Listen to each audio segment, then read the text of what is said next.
So how the processor knows that which memory has the data, because as I said, we have except the register, if you like consider register as a part of the CPU, we have cache memory, we have a RAM, we have solid state, and then that. How does the processor, the CPU, knows that at which of these RAMs the data is located? The processor, usually the CPU, first send the request to its nearest memory. So first, the processor checks the nearest memory to see if the data is in the nearest memory or not. If the data is in the nearest memory, CPU fetch the data. If it's not, the CPU moves to the next level. Okay. So what is like the nearest memory to the CPU? We know that it is like cache. So first, our CPU checks the cache to see if the data is located in the cache. If the data is in the cache, okay, done. The processor fetches the data and executes the data. If the data, excuse me, if the data is not in the cache, what now? What should we do now? The data is not in the cache. Then the processor checks the main memory. Okay? Main memory. Is the data in the main memory or no? If the data is in main memory, processor gets the data, and don't forget, here is very important point. The processor gets the data from the memory and copy the data to the cache. Why? Because later the processor will need the data again and again and again, and the processor prefers to have a copy of the data in the cache for the later references. Okay, so what if the data is not in the main memory? The processor requests the data from the disk. Okay, you request the data from the disk, and again copy the data to the cache, because it wants to have it as close as possible to the CPU. Any question?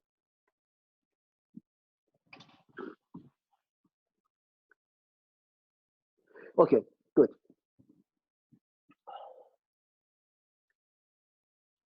Oh, and here is an important point. It says that once the data is located, no matter whether it's if it's not in cache, if it's like in main memory or it's in the hard drive, when the data is located, the data and the number of its nearby data, like the neighbors, like if we want to get the data in address 1000, sorry, the data from 990 to 1010. So like the data itself and the nearby data, all of them will be fetched and put in the cache memory. Why? You might ask, why not just the data in 1000? Let's assume the data in the instruction address 1000, it is in main memory. It's not in the cache. It's in main memory. So usually the programs are executed sequentially, like in order. So after address 1000, the next address which will be executed or will be fetched is address 1001. So why should the processor every time check the cache and see the data is not in the cache and go to the main memory and grab the data? So if the processor sees that the data in address 1000 is in the main memory, it gets the block of the data from address 990 to 1010 and put all of them in the cache. So there is a high probability that the next data which the processor wants to access is address 1001, and now that address is in the cache, okay? Because that address was like in the block which was moved from the main memory to the cache memory. Okay, so let me uh, let me show you. Let me. I have a question. Just let's see what's the question.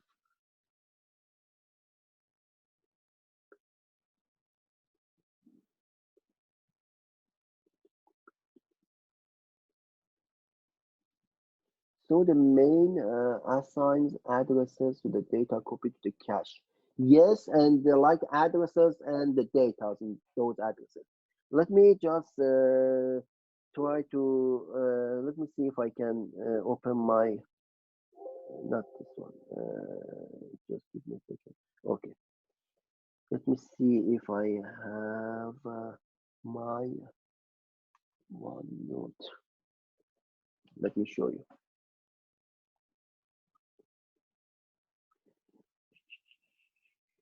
Okay.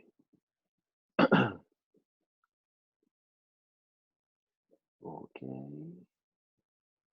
And let's share this screen.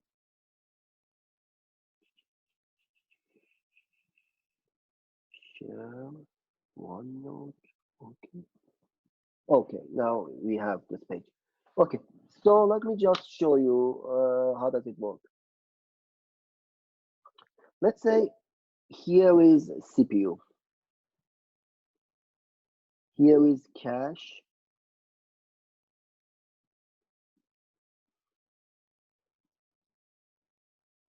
Here is main memory.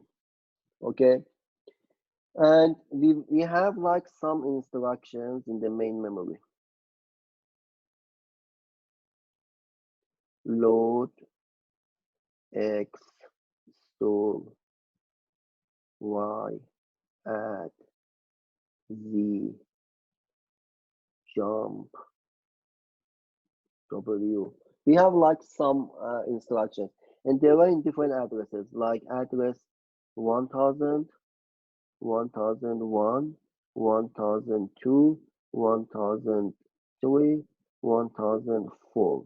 Okay, and now the CPU, the program counter, has the number of 1001. So processor checks the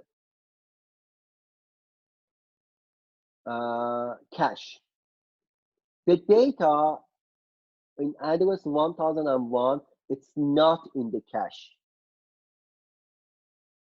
Then when the processor checks the cache and see the data is not in cache, it moves to the main memory and check the data in the main memory. Now the data is in the main memory. I'm still waiting for my screen to update it. Okay. It's then like its data is in the main memory. It grabs the data from 1001 and bring it to the main memory, to the cache. So it's stored. And after that, execute the program, execute the like instruction, and the program counter moves to 1002. Now the CPU checks the address 1002. Again, 1002 is not in the cache, so goes to main memory and grab the data from 1002 and bring it to the cache. Okay, so we see that every time the program counter increases, for every execution, the processor wasting time. It checks the cache memory and it has to get the data from the main memory. To solve this problem, what do? We just say if the processor wants to access the data in address 101. Let's wait for my screen. Still, it's not updated.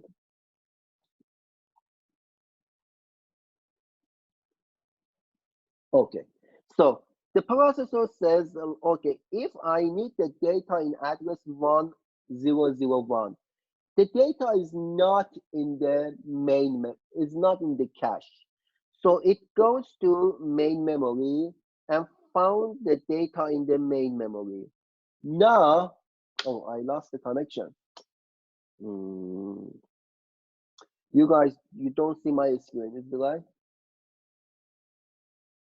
Yeah, it's not there. Okay, so let me just reconnect it. So I don't know what happened. Just give me a second.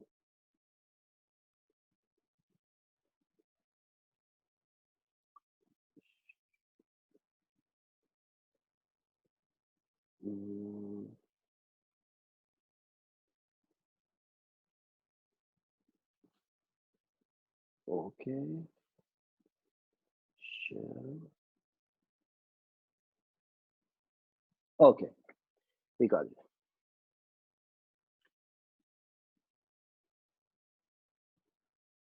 Okay, so the processor wants to fetch the data in address 1001. So when the processor doesn't find the information in cache memory, it moves to the main memory. In the main memory, the processor sees that the data is located in main memory. Instead of moving only this address to the cache, it gets like a block of data, like the block of data, okay, and copy the entire block of data in the cache. So of course now, in addition of address 1001, we also have 1002, 1003, 1004. So now we got the point. So the next time that the PC increase to 1002, the data is in the cache. Okay, so it's the reason why when the processor doesn't find the data in the cache and it gets the data from the memory, why it copies like the block of the data to the cache, because it wants to like give itself the option for the next instruction. So the next instruction that the processor wants to access will be in the cache. Any question? Okay, so let's go back on our main screen.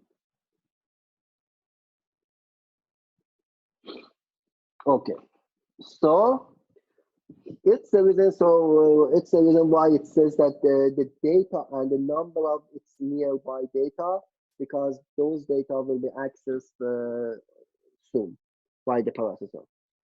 Okay, now let's move to the next slides. There are some definitions that you should know. Okay, so learn these definitions. Okay, there are some definitions that we need to learn. The first like thing is called heat. What is heat? Heat is when data is found at a given memory level. No matter if it is cache, if it is like main memory, if it's like solid state uh, derived. So when the processor wants to check a memory to see if the data is in that memory or no, if the data is found, we say we had a hit. The processor had a hit. So the data is found in the memory. We have miss. What is miss? A miss is when it's not found. So when, let's say, processor checks the cache to access a like address 1000, and the data is not there. So we say it's miss. Okay. We have something called hit rate. What is the hit rate? Is the percentage of time data is found at the given memory level. How many percent of the times that we access to the cache, the data is found in the cache? So it's 50%, it's 90%, it's 10%, it's 99.9%. What's the percentage of time data is found at the memory? Any question?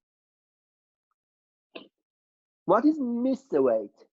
The miss rate, of course, is opposite of hit rate. What is the percentage of time the data is not found in the memory? Okay, so if hit rate is 90%, miss rate definitely is 10%. Okay, so it's like opposite of hit rate. I will be right back in a minute. Just give me a minute. I will be right back. Yeah. Okay, good. So far we learned what is miss rate, what is hit rate, what is miss and hit. Okay. So the next thing what's the relationship between hit rate and miss rate is here. Of course, miss rate is 1 minus hit rate. Okay. And the next definition is hit time. What is hit time? It's like the time required to access data at a given memory. For example, if this one is a CPU and this one is cache memory, and the CPU wants to get the data from cache memory, the data is in the cache memory and the data moves from cache memory to the CPU. How long does it take? Requesting the data from memory and getting the data from the memory. It calls hit time. Okay, so to access the data in a given memory level. And the last definition, which is very important, it's called miss penalty. What is miss penalty? So here is a miss penalty. Of course, let's assume we have CPU, we have cache, we have main memory. Okay, let's just study a case. CPU wants to fetch a data, just request the data from cache. The data is not in the cache. Then request data from the memory. Data is in the memory. Copy the memory in the cache and at the same time access to the data. Okay, it takes some time. This one is like case 1. What happened here? We call it case 1. Now case 2. The CPU directly access the main memory and grab the data from the main memory. It's case 2. Which one is faster?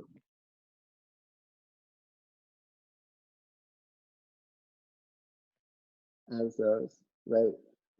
Oh, okay. So I got one answer, but I expect at least 10 answers. Okay, we know which one is faster. Only one of you know which one is faster. Just send me the answer. Do you want me to repeat the scenario? Okay, let me repeat the scenario because yeah, I want to have more answers. Okay, I got 3 answers and 2 requests to repeat this scenario. First case, listen carefully. CPU wants to access to a specific information. Request the information from the cache. The data is not in the cache. So the CPU access to the main memory, the data is in the main memory. Copy the data to the cache and read the data from the main memory. So first CPU checked the cache, data was not in the cache. Then CPU checked the main memory, grab the data and copy the data in the cache. This one is case number 1. Case number 2, CPU directly check the main memory and get the data from the main memory. Which one is faster? Okay, all of you say 2. Very good answer. Okay, of course it's 2. Second one, thank you. I got so many correct answers. So that's fine. So 2 is, so what is the time, how much time we lost in the case number 1? We checked the like cache data was not in the cache. We had to check the like main memory. We had to copy the data in the cache. So this like time that we lost, okay, it's called miss penalty. When we check a memory, here is cache. When we check a memory and the data is not in the memory, we have a miss penalty. What is the penalty?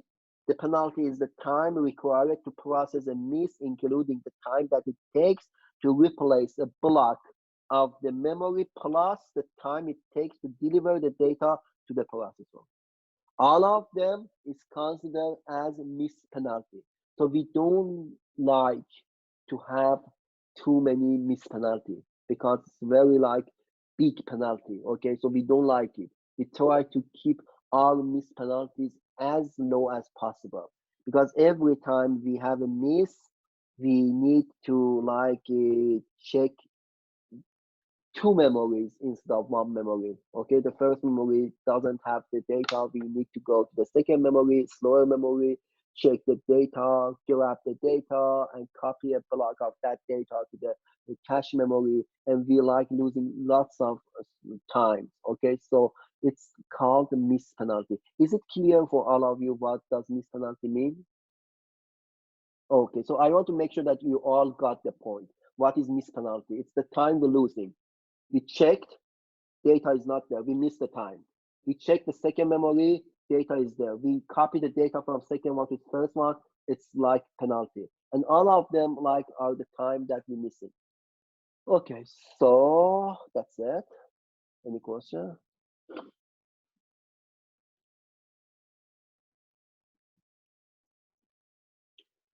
Okay, so now that there is no question, let's move to the next slide. Next slide is the same thing we discussed about moving like a block of the data instead of a single byte. So here is the same thing that I explained on my OneNote. It says that the entire block of data, not just 1 byte. What's the size of block? It depends to our design. Okay, the who like everybody designed the computer, the processor, he or she can decide the size of block. Okay, so it depends to the engineer. So an entire block of data is copied after a hit because of principle of locality. Okay, principle of locality. What is the principle of locality? Principle of locality tells us that once a byte is accessed, a byte is like access, it's likely that a nearby data element will be needed soon. The same thing. Do you remember address 1000 I mentioned? I said when address 1000 access, most likely address 1001 will be needed soon because it's the like address after 1000. So the best option to reduce the miss penalty is like or miss rate. It's like to copy the entire block of the data from the slower memory to faster memory. There are 3 forms of locality. The first one is temporal locality. It says that recently accessed data elements tend to be accessed again. So it says that if we access the data in address 1000, there is a high possibility that we access the same the same address later. A special locality access tend to cluster. And sequential locality, which is like instruction to be tend to be accessed sequentially. Okay, so which one is more important? All of them are important, but I think that the third one is more important than other two, because the third one says sequential locality says that the instructions tend to be accessed sequentially. If we access to address 1000, we most likely access to 1001, 1002, 1003. So this is sequential locality. So it's better we copy the entire block from the main memory to the cache memory if we have a miss. Okay, any question? Okay, I got cold 3 days ago, and I hope that I get better by the end of the week. Okay, so the next slide starts to talk about the cache memory, and I don't know, should I call it good or bad news? It is about 45 slides about cache memory. Okay, so we see that lots of things to discuss about cache memory. It's 45 slides just about cache memory. Okay, what's the purpose of cache memory? We know the purpose of cache memory is to speed up access. Okay, so speed up accessing data by storing the data in memory which is closer to the CPU and it's faster, instead of storing the data in the main memory which is slower.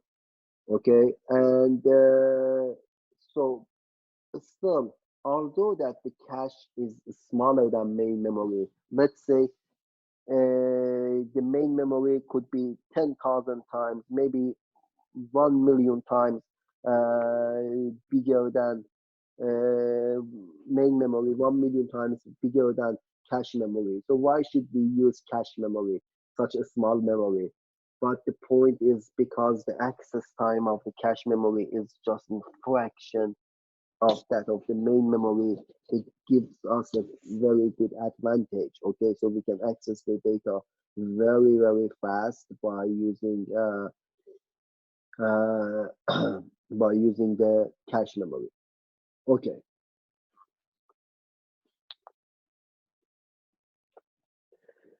Now, here is the problem. Here is the problem. What is the problem? Let me tell you.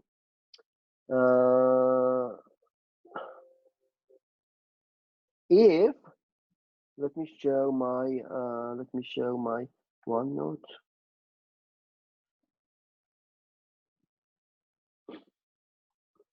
Okay, but there is a problem here, and what is that?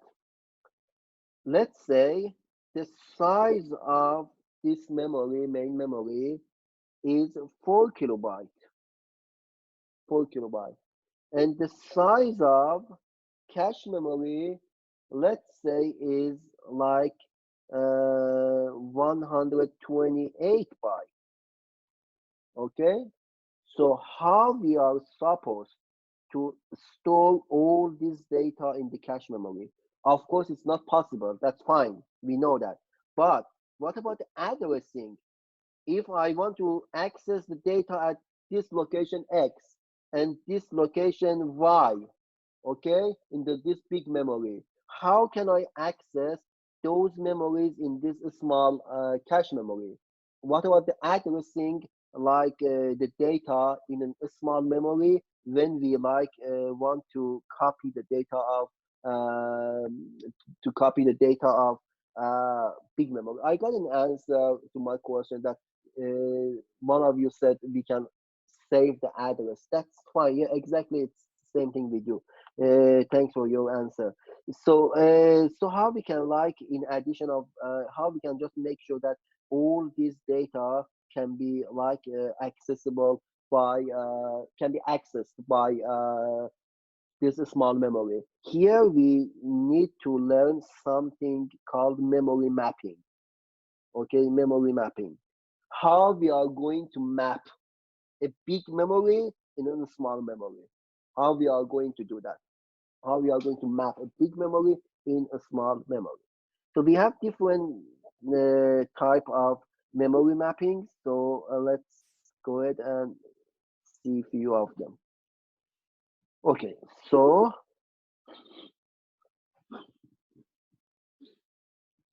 here is the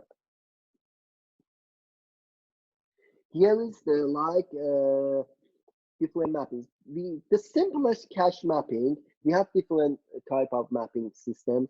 The simplest cache mapping is called the direct map cache. Direct map cache. In direct map cache consisting of n block, let's say a cache has n blocks.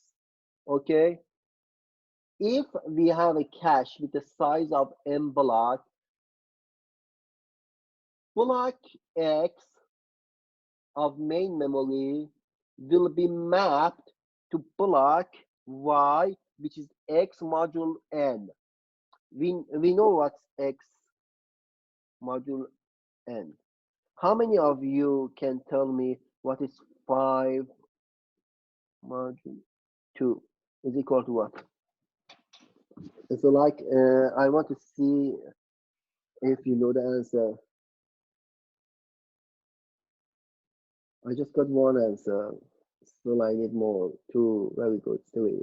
Okay, so you know what is that. Okay, very good.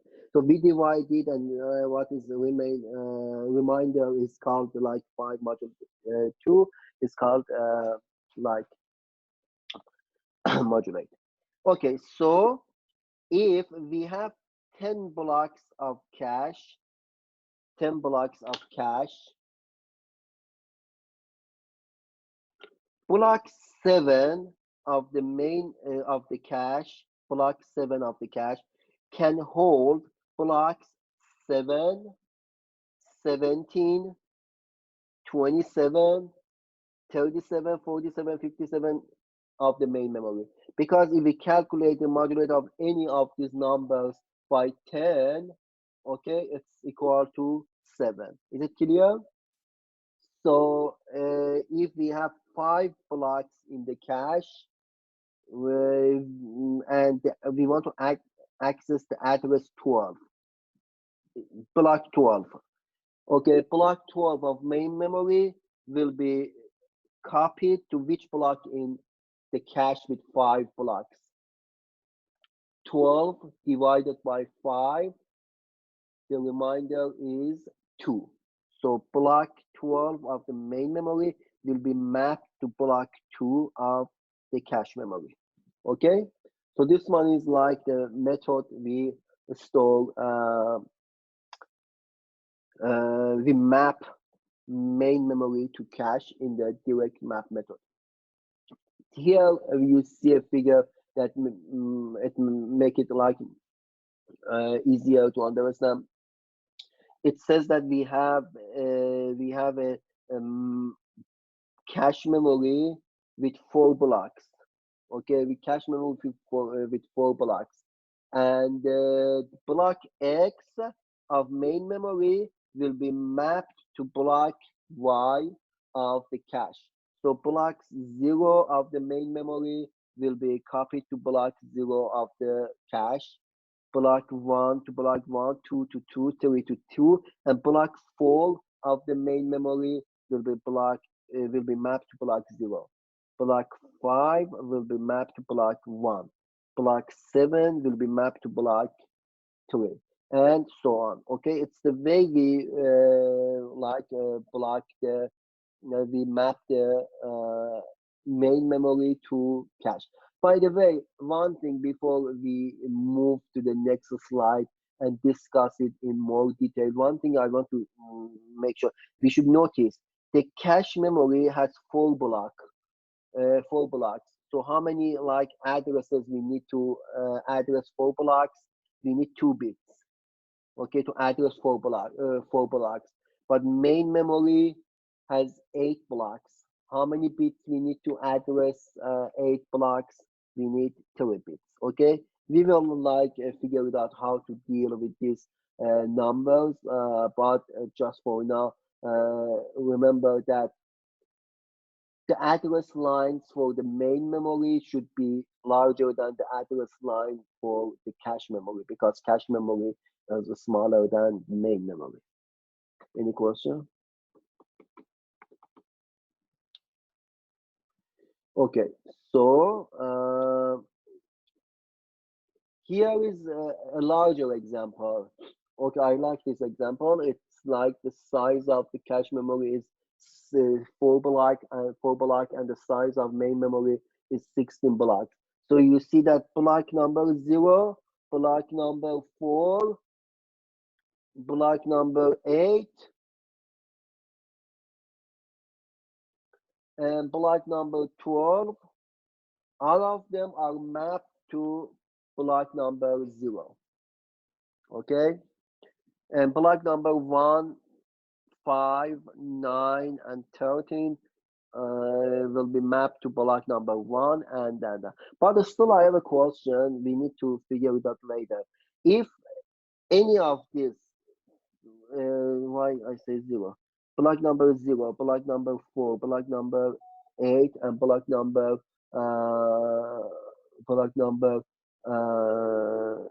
12. All of these blocks are mapping to block number 0. When the processor checks the block number 0 in the live cache, how the processor is supposed to know which of these 4 blocks were copied to the cache memory? Because all of them are copied to the block 0. So how does the processor know that which of these are located in this address? Okay, because only one of them can be placed in block 0 at any time. And let's say the processor checks the block 0 of the cache and sees that the data is located in block 0. How does the processor know that which of these addresses are copied to this block, which we will discuss later? Okay, but this is an important question that we need to figure it out. Okay, and